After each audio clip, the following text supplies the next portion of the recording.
ዛሬም እንደተለመደው የሲኦሲ ጥያቄና መልስ ይዤላችሁ ቀርብ ያለውኝ ሁሌም እንደምንላችሁ ለቻናላችን አዲስ ሆናችሁ ላይክ ሼር ሰብስክራይብ በማድረግ አጋራችን ሁኑ ያልን ዛሬ ወደ አስተማሪው ጥያቄና መልስ ወደ ክፍል 10 ወስዳችኋለሁ። የመጀመሪያው ጥያቄ you are attending examinations of the patient with peritonitis. ለዚህ peritonitis means it is an inflammation of the peritoneum. Peritoneum it is a serous membrane lining the cavity of abdomen and it's covering the abdominal organs ብለን የምንጠራው using drainage tube ተጠቅመን which is done by the physician. The drainage is characterized by የሚወጣው ፈሳሽ pale yellow watery and fluid from blister. The formations of the blister from blister it drain the pale yellow water and fluid like characters of drainage from those scenario which when the drainage is described in the above case ነው የሚለን። ስለዚህ ከነዚህ ከላይ ከተጠቀሱት above case which when drainage is described ይለናል serous ይለናል the purulent sanguineous drainage and serosa igneous sanguineous serous and purulent drainage ብለን የምንጠራቸው አሉ። ከዚህ ውስጥ ማንኛው ነው የዚህ pale yellow watery and fluid from blisters characterized የሚያደርገው የድሬኔጅ አይነት ማንኛው ነው ይለናል። እስኪ ሰፓሬት አድርገን እናየው።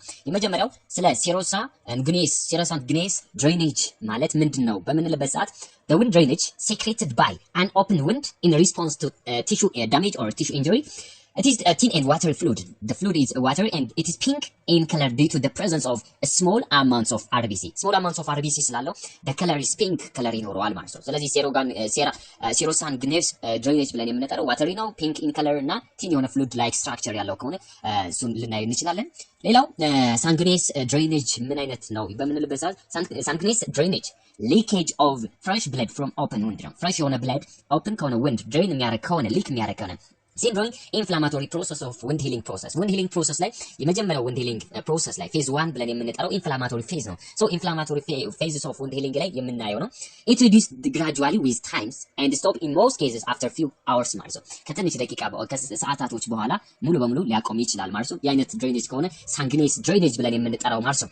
the third one is serous drainage ብለን የምናወራው ነው። serous drainage is a clear thin watery exudates typically appear during the inflammatory stage of wound healing. አሁንም የሴረስ ድሬኔጅ ብለን የምንጠራው በኢንፍላማቶሪ stages of wound healing ላይ የሚከስተው የድሬኔጅ ታይፕ ደግሞ clear thin እና watery exudate ከሆነ serous drainage ብለን እንጠራለን። the last one is purulent drainage ብለን የምንጠራው simply purulent drainage it is a sign of infection. It is white yellow or brown fluid that might be slightly thick in texture. ስለዚህ በቴክስቸሩ thick የሆነ ቴክስቸር ይኖራል። the drainage is white yellow or brown fluid. So these are the signs of infection. From the above scenario the correct answer is purulent drainage ብለን የምንጠራው ማለት ነው። so ትክክለኛ መልሱ purulent drainage ብለን የምንጠራው ቢ ላይ የተቀመጠው ትክክለኛው መልስ ነው ማለት ነው።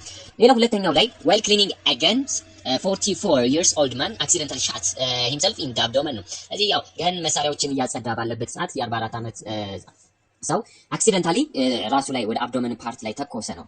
and on arrival the patient responsive to painful stimuli and lying on his side with leg down to his chest and then the blood is evident on him shirt and pants አካባቢ ላይ በጣም bleeding አለ. which one of the following show the correct sequence events for caring for this patient ማለት ነው። እነዚህን patient በምናክምበት ሰዓት ወይም በምናይበት ሰዓት first aid management በምንሰራበት ሰዓት what are the correct sequence of event caring the patient ነው። የመጀመሪያው ላይ perform primary and rapid secondary assessment move to the stretcher immediately transport and start positive pressure ventilation ይለናል። ቢ ላይ perform primary assessment ብለን የምንጠራው administer high flow of oxygen perform secondary assessment transfer to stretchers and provide rapid transport ብለን የምንጠራው ይኖራል። ሲ ላይ transfer to ambulance perform primary assessment provide oxygen therapy provide rapid transport. The last one is transfer to the ambulance provide rapid transport perform primary and secondary assessment ምናምን ይለናል። ስለዚህ ከነዚህ ውስጥ the correct event ለዚህ ሰውዬ painful የሆነ stimuli በቀላሉ ሪስፖንሲቭ የሆነ ሰው ነው። ለዚህ አሰስመንት በምንሰራበት ሰዓት ምንድነው የምናደርግበት ወይም አሰስመንት ሞዳሊቲያችን እንዴት አድርገን ነው ስራዎችን በቀላሉ መስራት ያለብን የሚለውን በምናይበት ሰዓት ያው ኢመርጀንሲ ኬር ፕላን ብለን የምንጠራቸው there are primary and secondary survey ብለን የምንጠራቸው አሉ ነው። ስለዚህ before going to the secondary survey first we need to complete the primary survey ብለን የምንጠራቸውን እሱን አሰስ ማድረግ ያስፈልገናል። so primary survey ብለን የምንጠራቸው ምንድናቸው? danger response shout for help airway ማየት breathing እና circulation ብለን የምንጠራቸው እነዚህ ፕራይመሪ ነው። ሰከንዳሪ ብለን የምንጠራቸው the presence of bleeding assessment the presence of fracture other injury and recovery pose those are the secondary survey. ስለዚህ ከዚህ ውስጥ ምንድነው የምናደርገው በምንልበት ሰዓት የመጀመሪያ ስራችን ፕራይመሪ አሰስመንት መስራት ነው። ፕራይመሪ አሰስመንት ከሰራን በኋላ ኦክሲጅን የሚያስፈልገው ከሆነ ኦክሲጅን መስጠት and then secondary assessment እንሰራለን። ከዛም በኋላ ትራንስፈር to the stretcher ነው። ወደ stretcher ትራንስፈር አድርገን ከዛ ራፒድ የሆነ ትራንስፖርት የማድረግ ስራ እንሰራለን። ስለዚህ በምንሰራበት ሰዓት the correct answer is B ላይ ያለውን እናደርጋለን ማለት ነው። ሌላው ሶስተኛው ላይ while responding to domestic emergency with possible injury the dispatcher report the police on the scene report male patient knife cut and arterial bleeding አለ። ስለዚህ give this information given this information which one of the following do you expect ነው። ስለዚህ ዜጋ ምንድነው በቢላዋ ቆርጦት አርተሪያል የሆነ ብሊዲንግ አለ ነው ያ ሪፖርት ሜል የሆነ የፖሊስ ነው ኢንፎርም ያድርገው ወይም ሪፖርት ያድርገው። ስለዚህ ከነዚህ ሲናሪዮ ማንኛው ነው the correct for arterial bleeding በቀላሉ ዲስክራይብ የሚያደርግልን በምንልበት ሰዓት የመጀመሪያው blood vessel bleeding ላይ venous bleeding አለ sites of bleeding ላይ there are 3 sites of bleeding from venous bleeding capillary bleedings and arterial bleeding ብለን የምናወራው ይኖራል። venous bleeding it is dark red in color the bleeding is slow due to the absence of pulse ማለት pulse ስለማይኖረው bleeding slow ነው dark in color ይኖራል። capillary ከሆነ bleeding ከሆነ oozing types of bleeding ነው occur due to damage of outer layers of skin especially by abrasion ብለን የምንጠራው ማለት ነው። በዛ የሚከሰት ከሆነ oozing type or epidermis layer ብቻ ዳሜጅ የሚሆን capillary bleeding ነው። arterial bleeding the color of the arterial bleeding is bright red in color fast or spring types of bleeding in the skin bleeding ነው because the presence of pulse or heartbeat ስላለ the bleeding type is fast or spring type ብለን እንጠራለን። ስለዚህ በቢላዋ ቆርጦት arterial bleeding ነው ሾው ያደርገው። ስለዚህ arterial bleeding ምን አይነት ከለር አለው የሚለውን በምናይበት ሰዓት the correct answer is B ነው the bright red that's spurting or spring types of menstrual bleeding ነው it beats of heart ማለት ነው በዛ ጋር የተነሳ so the correct answer is B ማለት ነው።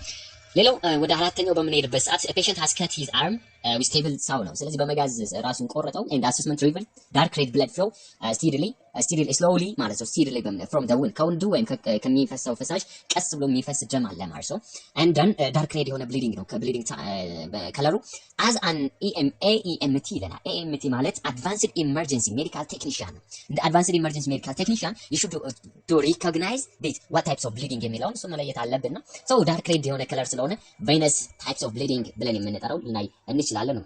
lymphatic drainage ከሆነ clear pale white in color በቀላሉ ሊኖረው ይችላል። the other capillary arterial bleedings የምንላቸውን ከላይ ስላየነው ወደዛ እንመለስ። ሌላው ወደ አምስተኛው ጥያቄ a patient has been burned to the anterior chest ለዚህ እዚህ ጋር ምንድነው anterior chest እና አብዶመኑ ቃጠሎ ደርሶበታል። neck head and face አካባቢ ላይ እንደዚሁ ቃጠሎ ደርሶበታል። using rule of 9 approximately what percentage of the patient is burned ለዚህ body surface total body surface area ምን ያክሉ total body surface area ተቃጥሏል የሚለውን በቀላሉ ማየት ያስፈልጋል ነው።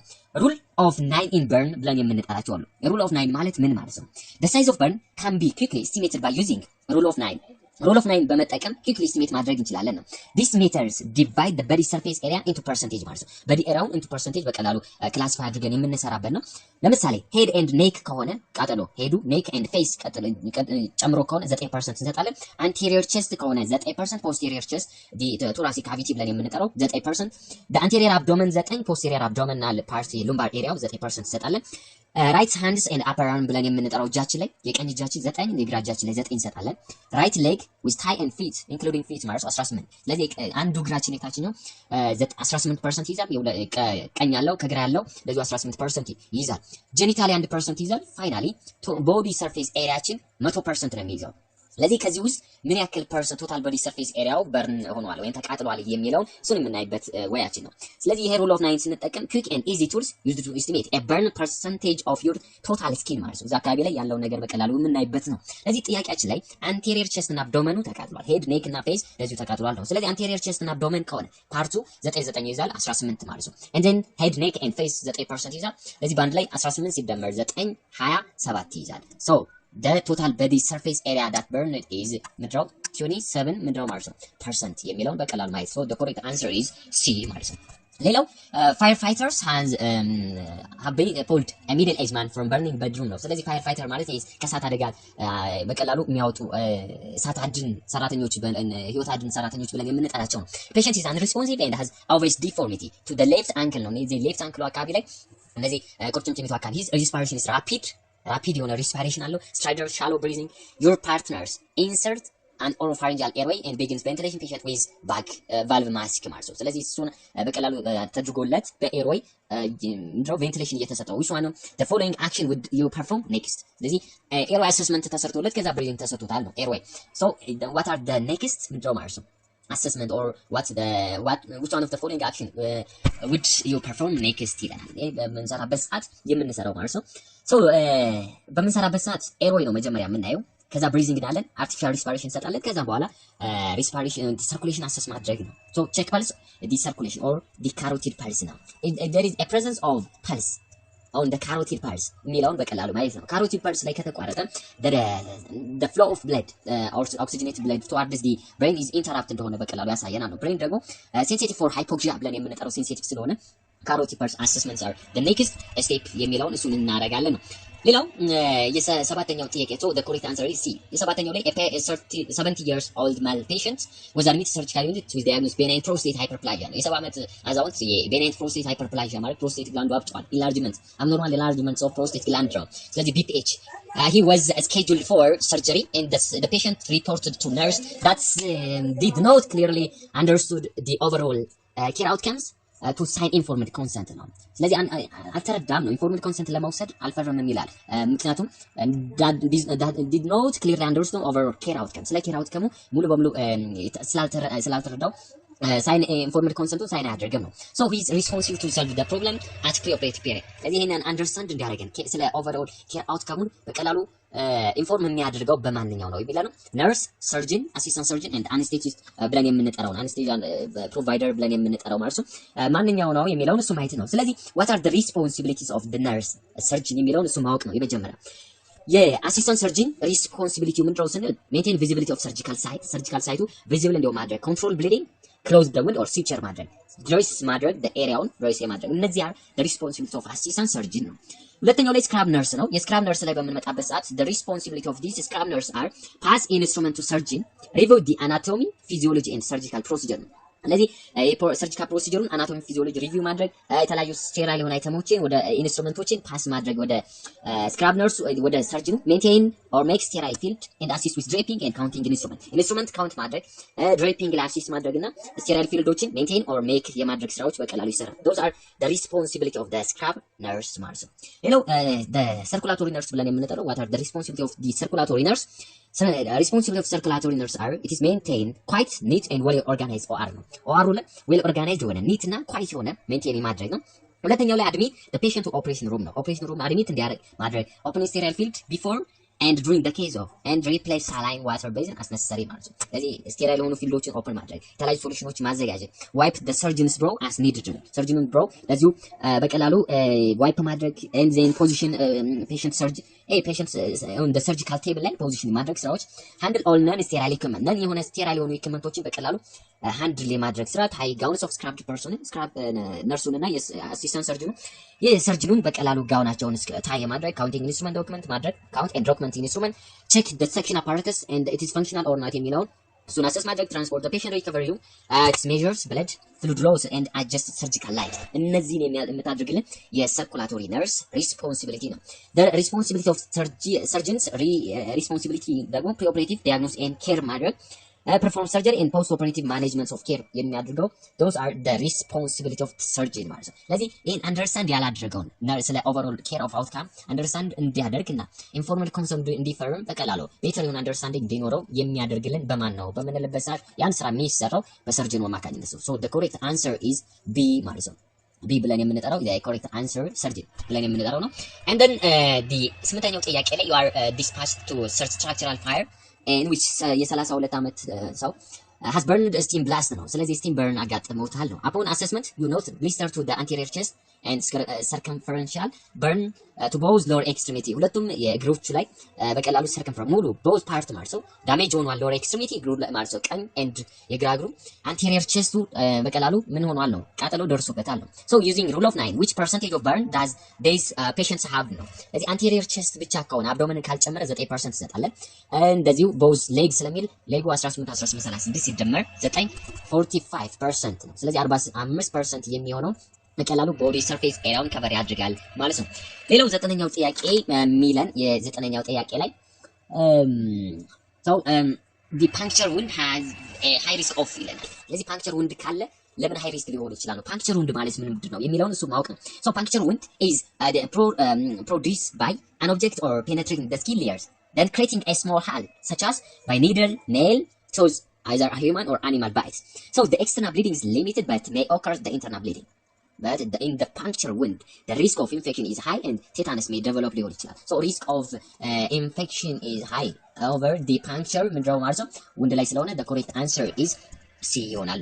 ሌላው የ10ኛው ጥያቄ ላይ የ34 ዓመት old man was diagnosed with Pauci bacillary leprosy. Leprosy diagnosed ሆኖ he did not have any information about disease. He requested the nurse to tell him about the manifestation of disease ነው። ስለዚህ ስለ ማኒፌስቴሽኑ ወይ ስለ ሳይን ኤንድ ሲምፕተሙ እንዲነግረው በቀላሉ ሪኩዌስት አድርገ ጠየቀ ነው። what are the best explanation to be given the nurse to his patient ነው። ስለዚህ ከነዚህ ውስጥ 1 to 5 skin lesion, 1 nerve triangle enlarge መሆኑ፣ decrease skin sensation and ከ6 እስከ 12 painful የሆነ lumps and more than 10 skin lesions and 2 nerve affect ሆኗል። ዲ ላይ 6 or more skin lesion and greater than 1 nerve is affected ይለናል። ስለዚህ ለማስረዳት ትክክለኛ የሚሆነው decrease skin sensation skin sensation decrease ይሆናል። ከ6 እስከ 12 የሆነ painless pain የሌለው ላምፕ ወይም ምብጠት develop የሚያደርግ ከሆነ these are the sign and symptoms or the clinical manifestations of Pauci bacillary leprosy ወይ ይሄ የስጋ ደዌ በሽታ ብለን የምንጠራው ከዛ ጋር ተያይዞ the correct answer is B ማለት ነው። 11ኛ ላይ which one of the following burn would be classified as a moderate burn? ስለዚህ as moderate burn በቀላሉ ክላሲፋይ ብናድርገው ማንኛው ነው?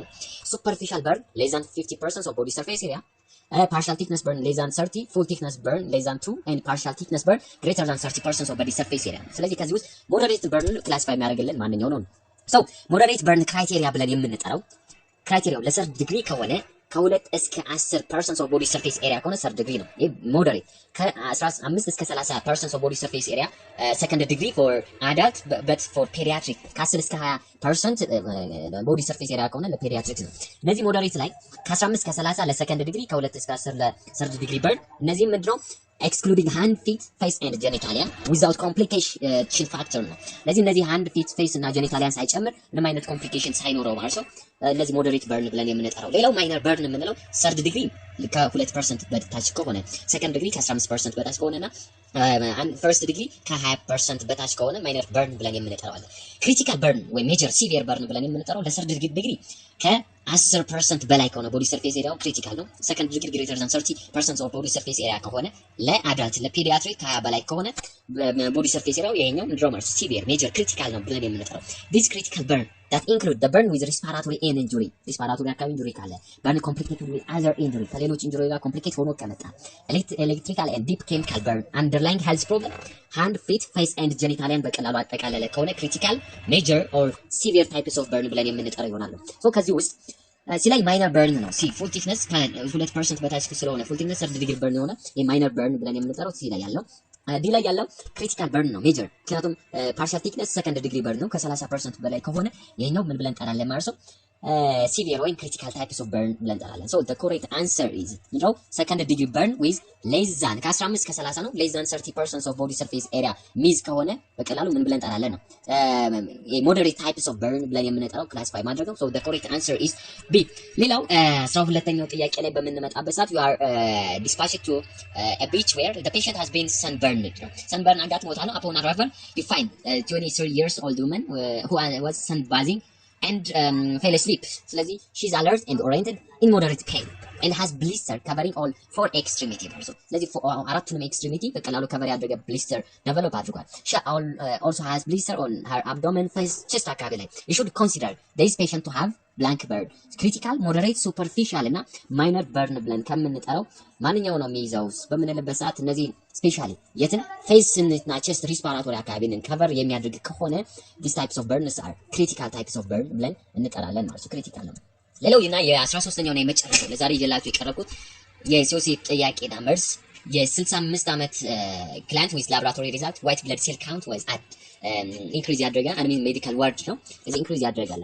ሶ the nurse is charged wear masks with the hand on entry to room kept client in the private የሆነ closed room ላይ በቀላሉ ስፔሻል ሞኒተር room pressure ነው። so the nurse advised the client to wear mask during transportation from እንደዚሁ አንደኛ ነርሷስ በምትገባበት ሰዓት ምን እንድታረግ ማለት ነው ማስክ እንድትለብስ እና እጇን እንድትታጠብ ከዛ ፔሸንቱ ትራንስፖርት በምታረግበት ሰዓት ደግሞ ማስክ እንድትለብስ እና ፔሸንቱ ፕራይቬት የሆነ ክሎዝድ ሩም ላይ እንዲቀመጥ ተደርጓል። so what principles of standard precaution methods is applied in the above scenario ይላል። so airborne precaution, contact precaution, droplet precaution እና standard precaution ብለን የምንጠራው ነው። so standard precaution ማለት are steps of infection control practice ነው is to prevent transmissions of disease that can be acquired by contact with blood body fluids, non-intact skin, including rash, mucous membrane.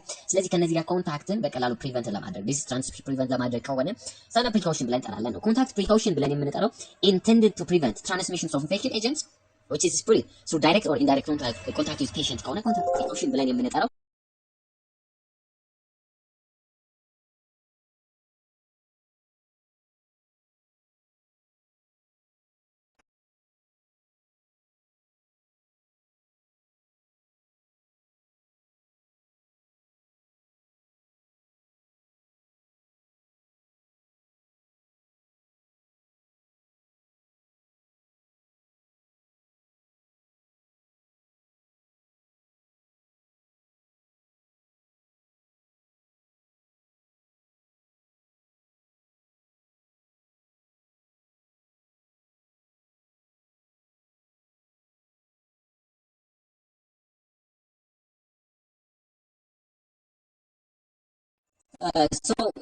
ከነዚህ ጋር ተያይዞ ድሮፕሌት ፕሪካውሽን ከሆነ for patients known or suspected to be infected with pathogen transmitted by respiratory droplet that are generated by patient and who is coughing, sneezing and talking በዚህ የሚተላለፍ አይነት ከሆነ ድሮፕሌት ፕሪካውሽን ብለን የምንጠራው ነው።